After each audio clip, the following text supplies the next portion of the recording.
All right, welcome to the fourth and final review of the evening. Up this time is Knuckle Sandwich. Knuckle Sandwich is a turn based RPG by Andy Brophy. Get a job, beat up some monsters, and solve a mystery that's plaguing Bright City. Guide a young man through his first day in Bright City, a bustling island paradise with a horrible secret.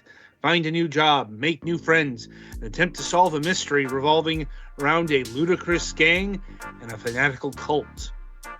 In this RPG, you defeat enemies in turn-based battles by completing mini-games unique to the foe you're facing.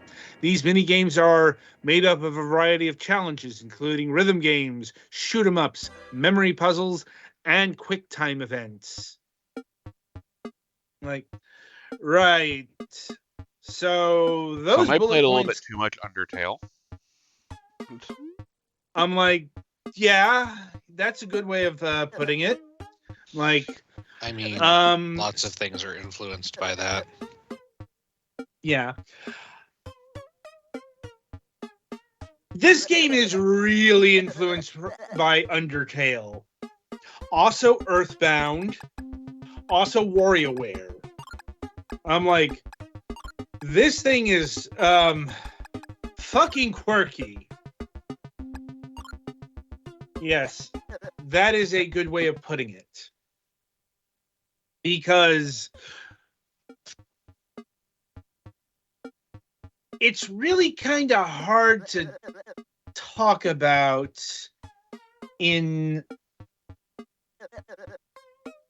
real terms, at least in terms of like its presentation, because even though this game does draw heavy influence from some obvious sources, it manages to have its own voice, its own strange voice.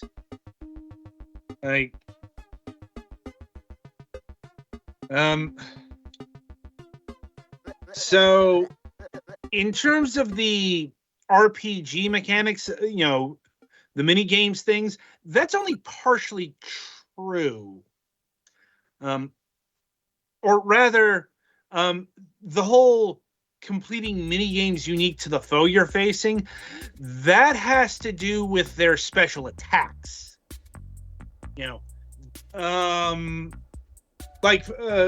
For example, the first foe you actually fight in the game, a bunch of bees. One of the mini games that shows up is, they're trying, a bunch of bees are trying to sting you, and you got to move your head around in a very surreal way in order to keep from getting stung. Now, the dichotomy of the mini games in terms of the actual attack is interesting, because the better you do, the less it hurts. Or if you get a perfect, you actually do damage to the enemy. In terms of regular attacks, that's actually something a bit different. In terms of your attacks, they're mini games, but they're not unique to every encounter. No, they're a bit more uniform, though surprisingly robust at the same time. That is to say, so the first time you get to regularly attack, it's done on this horizontal bar.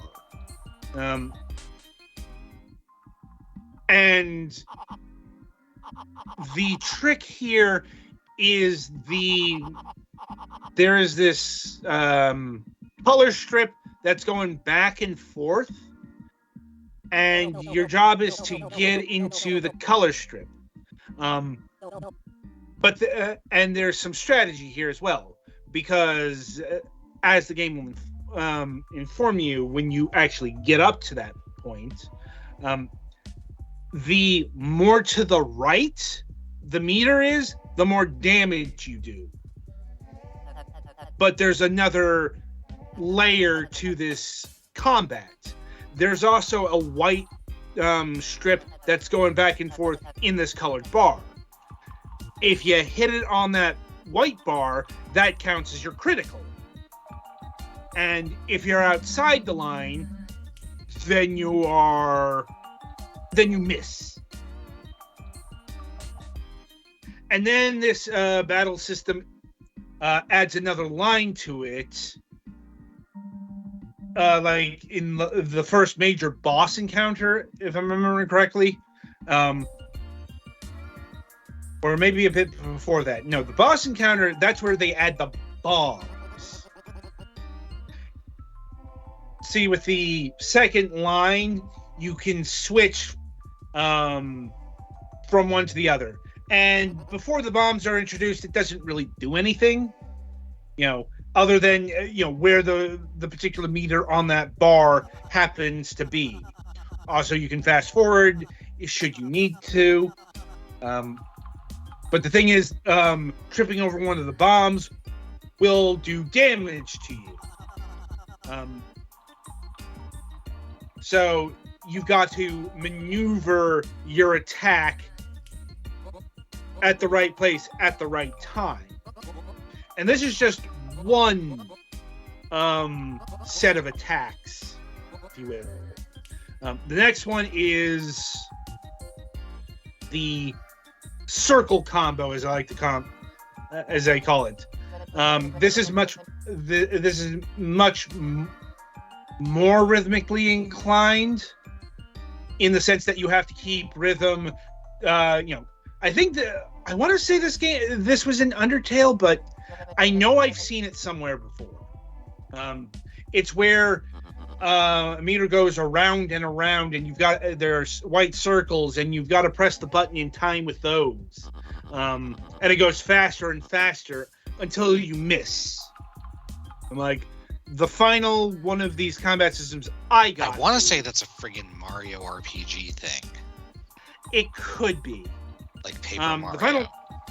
The final battle system I got to, because this is actually a rather fully featured RPG. It does the rhythm thing only with vertical meters now. You have to hit at the end of the meter and you do the rhythm thing. Sadly, I ran out of time to see what else the game had to offer, but I think you get the point here. This is probably the most actiony RPG game I've ever played that, is a turn-based affair. And granted, it's not the most turn-based affair with the special mini games. Now, in terms of regular enemy attacks, this operates on standard Mario rules. That is to say, it's time defense. Press the button at the right time and you will dodge.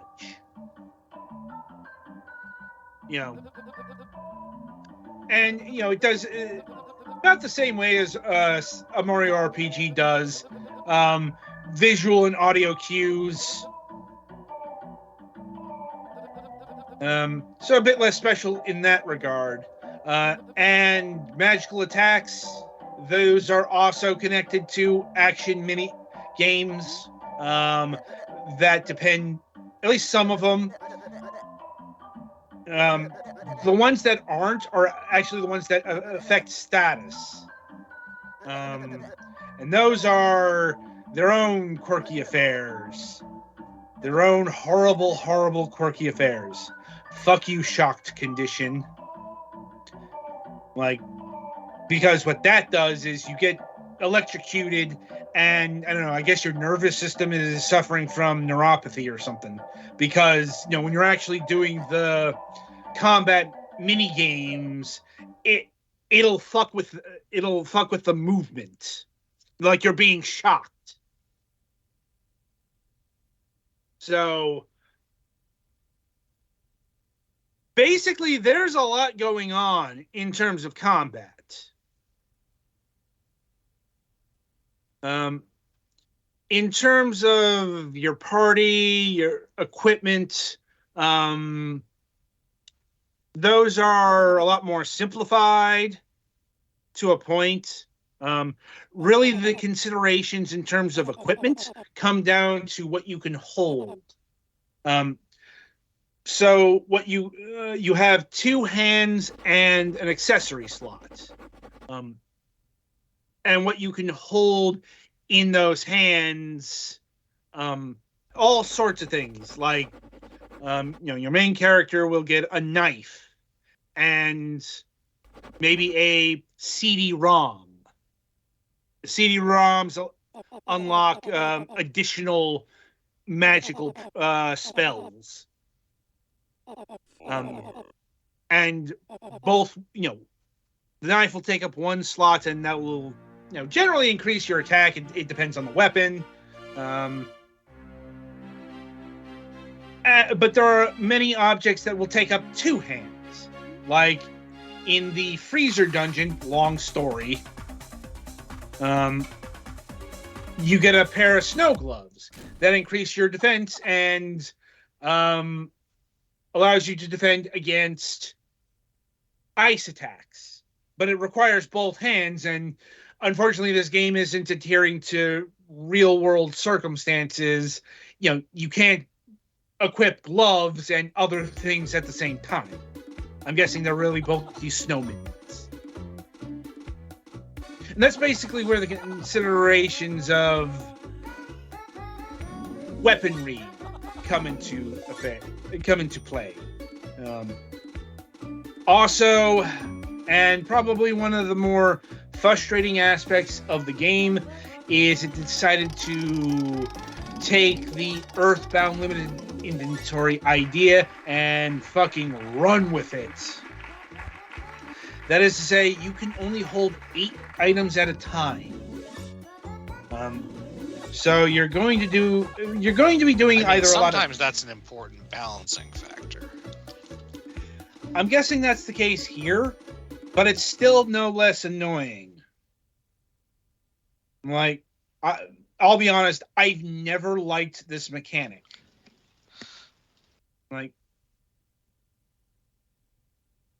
fortunately, at every PC terminal, you are able to put items into storage, basically. Like, once again, this game is very quirky. Like, save spots are washing machines for no discernible reason.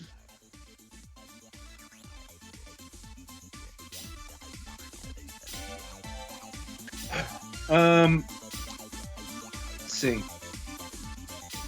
In terms of leveling up, that's actually probably the most traditional gameplay mechanic I can think of. Probably outside, you do get currency in the form of fortune stones. Those are played in very small quantities, but on the other hand, the purchasable stuff is, in line with what you get from random battles and such.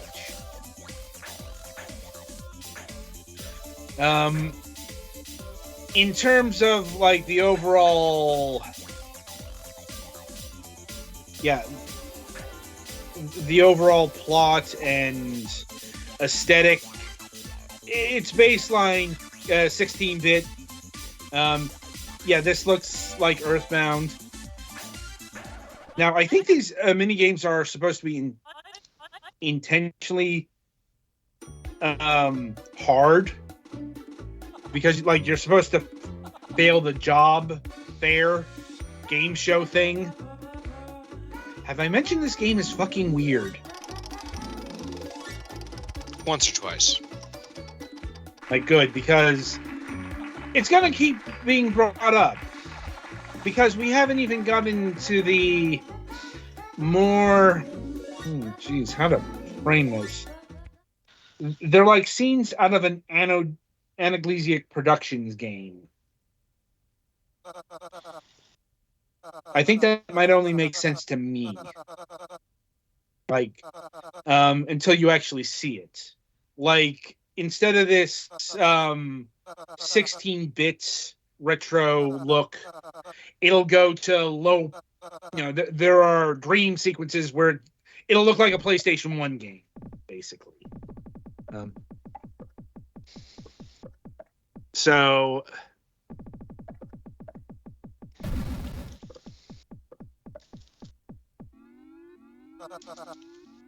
there's definitely a lot I want to talk about, but it's either really difficult to, or I don't want to spoil things. This is definitely a game that the less you know, the better it probably is to experience.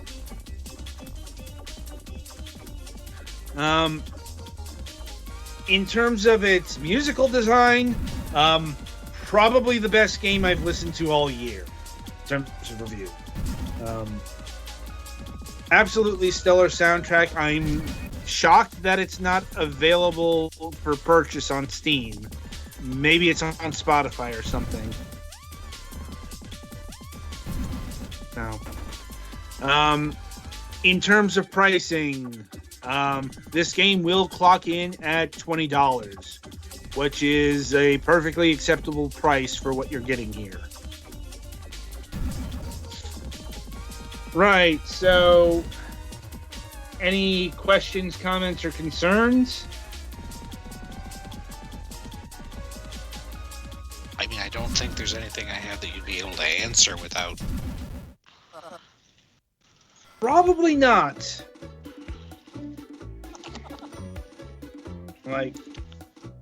Probably not. But yeah, definitely one of the better games I've played this year. Probably going to be in the tops of this. Anyway, so that'll about do it for this installment of the Fragments of Silicon reviews. And indeed, that is this segment wrapped up for the year.